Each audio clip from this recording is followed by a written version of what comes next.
Welcome two classes. मैं नवीन सक्सेना आपका स्वागत करता हूं। आज हम इसमें ले रहे हैं कक्षा 10 विज्ञान से रिलेटेड एक टॉपिक। ठीक है, चैप्टर फर्स्ट है रासायनिक अभिक्रियाएं एवं समीकरण। तो इससे रिलेटेड एक वीडियो जो है हम पहले ही चैनल पर अपलोड कर चुके हैं। एक प्लेलिस्ट आपको मिल जाएगी, आप जाकर के देख सकते हैं। शुरू करते हैं आज की क्लास।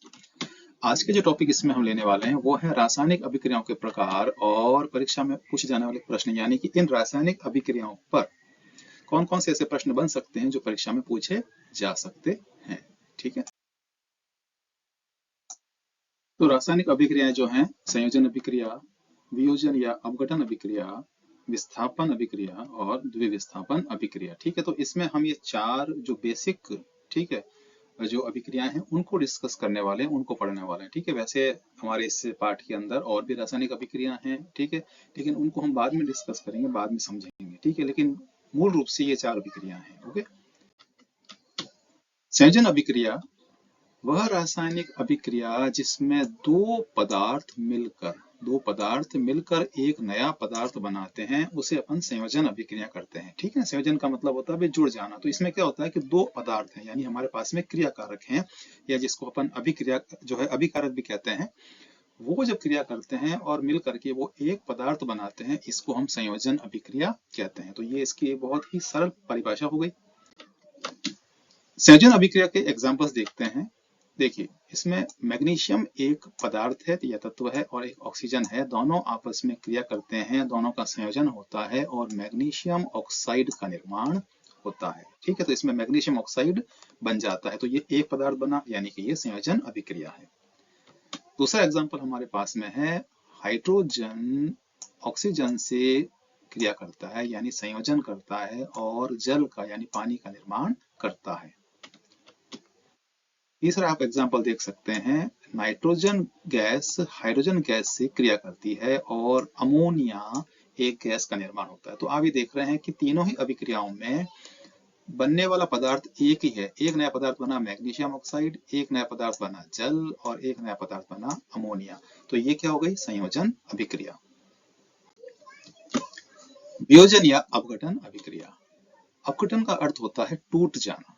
ठीक है, वह रासायनिक अभिक्रिया जिसमें एक जटिल पदार्थ, ठीक है, जटिल का मतलब आप ये मान लें कि भाई एक पदार्थ का बड़ा अणु है वो, ठीक है, वो दो या अधिक सरल पदार्थों में टूट जाता है। यानी कि जो एक बड़ा अणु है, बड़ा पदार्थ है, वो या तो दो पदार्थों में टूट जाएगा, छोटे छोटे पदार्थ बन जाएंगे, या दो से ज्यादा भी बन सकते हैं। इसे अपन वियोजन या अपघटन अभिक्रिया कहते हैं। इसके जो उदाहरण है, तो इसके उदाहरण देखिए, कैल्शियम कार्बोनेट, ये है कैल्शियम कार्बोनेट। जब इसको गर्म करते हैं तो ये कैल्शियम ऑक्साइड और कार्बन डाइऑक्साइड दो पदार्थों में टूट जाता है। ठीक है, एक पदार्थ था कैल्शियम कार्बोनेट, इससे एक पदार्थ बना कैल्शियम ऑक्साइड, दूसरा बना कार्बन डाइऑक्साइड। तो ये क्या हो गई? अपघटन अभिक्रिया या फिर वियोजन अभिक्रिया। दूसरा एग्जाम्पल हमारे सामने है, फेरस सल्फेट एक पदार्थ है, ठीक है, तो ये अभिक्रिया के बाद में फेरिक ऑक्साइड में, सल्फर डाइऑक्साइड में और सल्फर ट्राई ऑक्साइड में परिवर्तित हो जाता है, यह टूट जाता है। तो एक पदार्थ तीन पदार्थों में टूट गया, तो ये हो गई वियोजन अभिक्रिया। ठीक है, अब वियोजन अभिक्रिया जो होती है उसके लिए हमें ऊर्जा की आवश्यकता पड़ती है। ठीक है, तो उसके आधार पर इसको भी हम जो है अलग अलग प्रकारों में बांट सकते हैं, जिसको कि अपन एक अलग वीडियो में डिस्कस करेंगे। ठीक है, विस्थापन अभिक्रिया। विस्थापन का अर्थ होता है हटाना। ठीक है, क्या होता है इसका अर्थ? हटाना। वह रासायनिक अभिक्रिया जिसमें एक अधिक क्रियाशील पदार्थ है, एक पदार्थ है जो कैसा है? अधिक क्रियाशील है, यानी वो जल्दी क्रिया करता है। वो क्या करता है कि कम क्रियाशील पदार्थ को उसके यौगिक में से पृथक कर देता है, यानी हटा देता है। ठीक है, जिसे अपन क्या कहते हैं? विस्थापन अभिक्रिया कहते हैं। यानी एक यौगिक है, उसमें भी एक तत्व है या पदार्थ है, और एक जो अधिक क्रियाशील पदार्थ है वो उस यौगिक में से कम क्रियाशील वाले तत्व को या पदार्थ को अलग कर देगा। ठीक है, इसे अपन कहते हैं विस्थापन अभिक्रिया।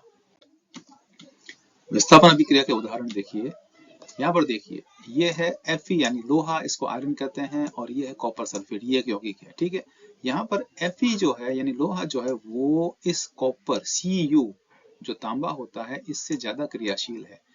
ठीक है, तो Fe क्या करेगा, इस Cu यानी कॉपर को निकाल देगा और ये कॉपर इससे अलग हो गया। यहाँ पे देखिए कॉपर अलग हो चुका है और Fe जो होता है वो इस सल्फेट आयन के साथ जुड़ के फेरस सल्फेट का निर्माण कर देगा।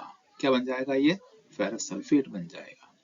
ठीक है, एक दूसरा एग्जांपल, इसमें जो है एक पदार्थ है जिंक यानी जस्ता और यहाँ पर वही पदार्थ है कॉपर सल्फेट। तो जिंक जो है वो कॉपर से ज्यादा क्रियाशील है, तो ये कॉपर को निकाल देगा, कॉपर इसमें से यहाँ पे ये अलग हो जाएगा और यहाँ पर एक नया पदार्थ बन जाएगा साथ में जिंक सल्फेट। तो इस प्रकार से लोहा और जस्ता यानी जिंक जो है वो कॉपर को पृथक कर देते हैं, विस्थापित कर देते हैं। ये विस्थापन अभिक्रिया हो गई।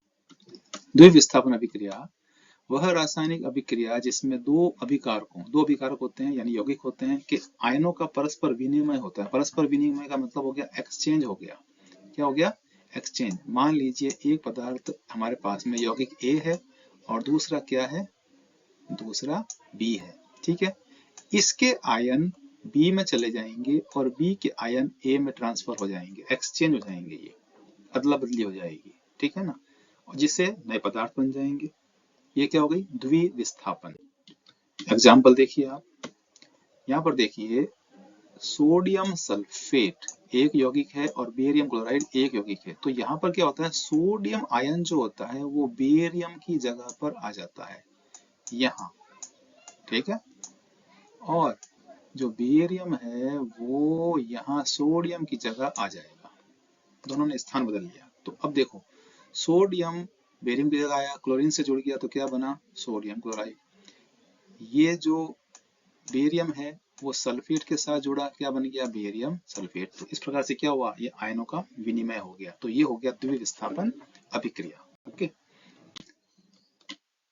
इस ये जो टॉपिक है हमारे, इन पर कौन कौन से प्रश्न बन सकते हैं। संयोजन अभिक्रिया क्या होती है, इसके कोई उदाहरण दें। वियोजन अभिक्रिया का क्या अर्थ है, इसको उदाहरण द्वारा स्पष्ट करें। द्विविस्थापन अभिक्रिया क्या है, इसका उदाहरण दें। संयोजन और वियोजन अभिक्रिया के बीच में क्या अंतर होता है। विस्थापन और द्विविस्थापन अभिक्रिया में मुख्य अंतर बताइए और निम्न रासायनिक अभिक्रियाओं के नाम लिखिए। तो ये जो रासायनिक अभिक्रियाएं हैं, ठीक है, ये जो रासायनिक अभिक्रियाएं हैं इनके आपको क्या करने हैं, इन सभी के आपको नाम बताने की, ये कौन सी रासायनिक अभिक्रिया है, ये कौन सी रासायनिक है, ये कौन सी है, यानी कि ये संयोजन है, वियोजन है, विस्थापन है, द्विविस्थापन है, ये आपको पहचानना है और इनके नाम बताने हैं। ठीक है,